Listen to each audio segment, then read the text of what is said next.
तो आज इस वीडियो में देखते हैं कि टीम ब्लैक और टीम ग्रीन के पास कितने ड्रैगन्स हैं जो बैटल में जा सकते हैं और कितने ऐसे ड्रैगन्स हैं जो बैटल में नहीं जा सकते। ऐसे कौन से वाइल्ड ड्रैगन्स हैं जिनको अभी तक किसी ने भी क्लेम नहीं किया है। वेल के अंदर किस वाइल्ड ड्रैगन का मेंशन किया गया है उस पर भी डिस्कस करेंगे और तुम्हें इस वीडियो में मिलेंगे कुछ और इंटरेस्टिंग फैक्ट्स, तो वीडियो को एंड तक जरूर देखना। So without wasting any more time, let's get started.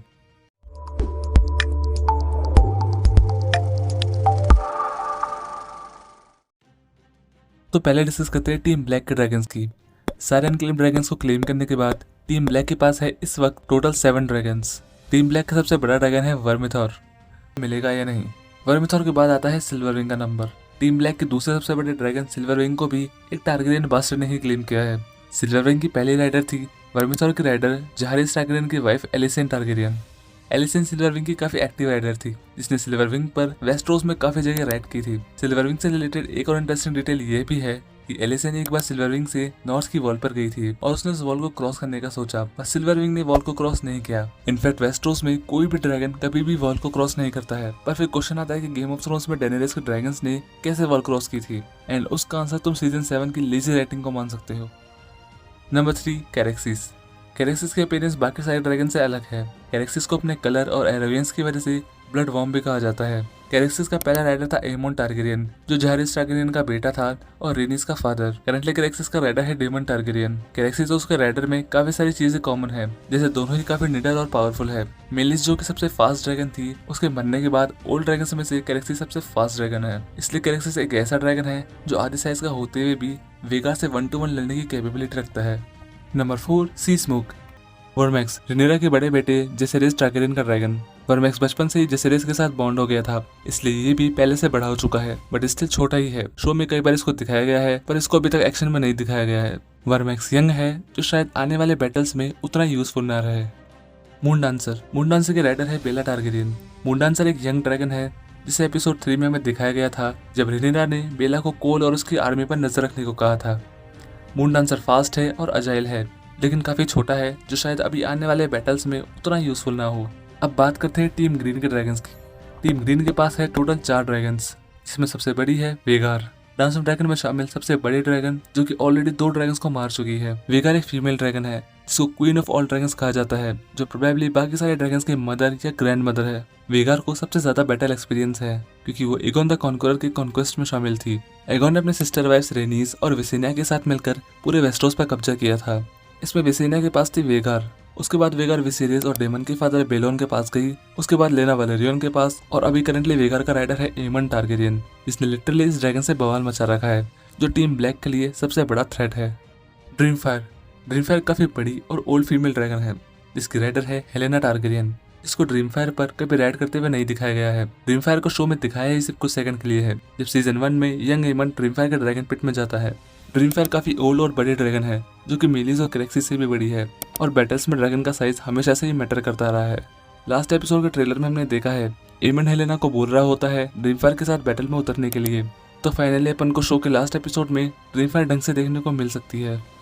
Sunfire. Westeros का सबसे सुंदर ड्रैगन कहा जाने वाला सनफायर बैटल ऑफ रुक्सलेस्ट में बुरी तरह से घायल हो गया था, जिससे कुछ टाइम तक तो उठने की उम्मीद नहीं है। टारगेरियंस में 2 ड्रैगन और राइडर बॉन्ड को बहुत स्पेशल बताया गया है, डेमन कैरेक्सिस और एगोन सनफायर। कहा जाता है कि सिर्फ एक सनफायर ही है जिसने एगोन को हमेशा काफी अच्छे से ट्रीट किया है। सनफायर भले ही सबसे पावरफुल ड्रैगन ना हो, पर वो एगोन के साथ मिलकर वंडर्स कर सकता है।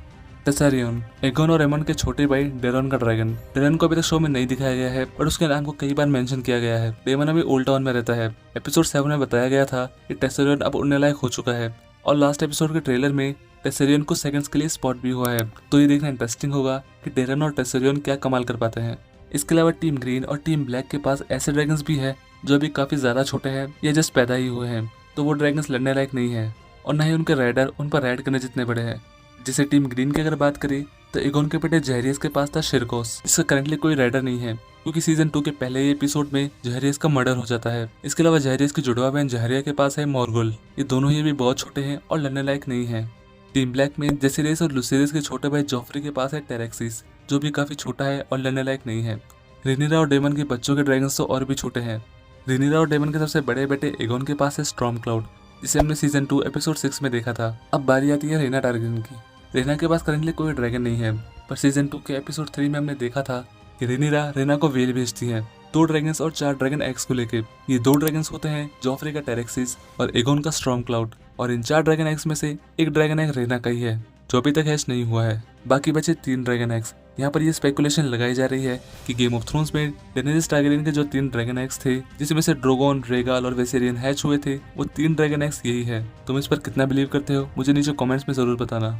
ये सब तो वो ड्रैगन्स हो गए जो या तो पहले टारगेरियंस के पास थे या अभी टारगेरियंस के पास है, पर ऐसे 3 ड्रैगन्स हैं जो टारगेरियंस के पास कभी नहीं थे और ना अभी है, क्योंकि वो वाइल्ड ड्रैगन्स है, यानी कि जंगली ड्रैगन्स जिनको आज तक किसी ने भी क्लेम नहीं किया है। Number 1, cannibal. कैनिबल सबसे बड़ा वाइल्ड ड्रैगन है। कहा जाता है कि जब टारगेरियंस में वेस्टरोस में नहीं आए थे, कैनिबल उससे पहले से ही वेस्टरोस में है। तो इसका मतलब ये है कि कैनिबल करंटली सबसे ओल्ड ड्रैगन है, और कहा जाता है कि ड्रैगन्स का साइज तब तक बढ़ता रहता है जब तक कि वो मर नहीं जाते। तो इससे हम ये अंदाजा लगा सकते हैं कि कैनिबल वेगार से भी बड़ा ड्रैगन हो सकता है। जैसे कैनिबल नाम से ही पता चल रहा है कि वो कैनिबलिज्म परफॉर्म करता है। कैनिबलिज्म यानी अपनी ही स्पीसीज को खाना। कैनिबल एक ऐसा वाइल्ड ड्रैगन है जो दूसरे ड्रैगन्स और उनके एग्स को खा जाता है। इतना डेंजरस और वाइल्ड होने की वजह से आई डोंट थिंक कि कैनिबल किसी को भी खुद को क्लेम करने देगा। नेक्स्ट वाइल्ड ड्रैगन है शीप स्टीलर। इसका नाम शीप स्टीलर इसलिए पड़ा क्योंकि ये शीप्स को खाता है। शीप स्टीलर वर्मिथॉर के बाद पैदा हुआ था, तो ये वर्मिथॉर से छोटा ही है, बट प्रोबेबली बाकी और ड्रैगन से बड़ा है, और पिछले 70 सालों से ड्रैगन स्टोन पर अकेले ही रहता है। बाकी वाइल्ड ड्रैगन्स की तरह शीप स्टीलर के नाम को भी कभी मेंशन नहीं किया गया है, बट सीजन 2 एपिसोड 6 में शीप स्टीलर को इनडायरेक्टली मेंशन किया गया है। रेना वेल में है, उसने वहाँ देखा जले हुए फील्ड्स को और शीप्स की डेड बॉडीज को। उसने तुरंत अंदाजा लगाया कि ये किसी ड्रैगन का ही काम हो सकता है। बाद में उसने लेडी आयरन से ये कंफर्म भी किया। उसने बताया कि ये एक बड़ा और वाइल्ड ड्रैगन है जो कि शीप स्टीलर ही हो सकता है। इसके अलावा एक वाइल्ड ड्रैगन और है, ग्रे गोस्ट, जिसके बारे में ये कहा जाता है कि ये इंसानों से छुप कर रहता है और ज्यादा देखा नहीं जाता। ये ड्रैगन भी बाकी वाइल्ड ड्रैगन्स की तरह ड्रैगन स्टोन पर ही रहता है, जिसको भी शो में अभी तक मेंशन नहीं किया गया है।